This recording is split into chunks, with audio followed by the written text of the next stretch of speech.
బామ్మర్ది. చెప్పరా బామర్ది, సార్ ఓటు ఎవరికి వేస్తున్నావు?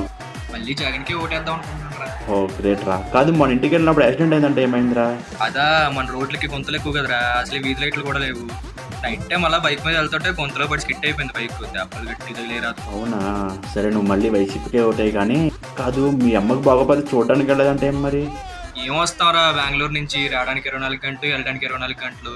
రావాలంటే ఒక వారం లీవ్ పెట్టుకోవాలి. మన ఐటీ జాబులకి వారం లీవ్లు ఇస్తారా మేనేజర్లు? మరి ఆంధ్రాలో ఏదైనా జాబ్ చేసుకోవచ్చు కదా. ఆంధ్రాలోనా? ఆంధ్రాలో జాబులు ఎక్కడ ఉన్నాయరా? కంపెనీలు అన్ని తరివేసాడు కదా మన జగన్ అన్న. ఓ సరే నువ్వు మళ్ళీ వైసీపీకే ఓటాయి. కానీ మొన్న మా అన్నని అప్పటిగా ఉంటే ఎందుకురా? తమ్ముడికి ఫీజు రింబర్స్మెంట్ పడలేదురా ఫైనల్ ఇయర్ది. కాలేజ్ వాళ్ళు ఏమో ఫీజు కడితేనే హాల్ టికెట్ ఇస్తా ఉన్నారు.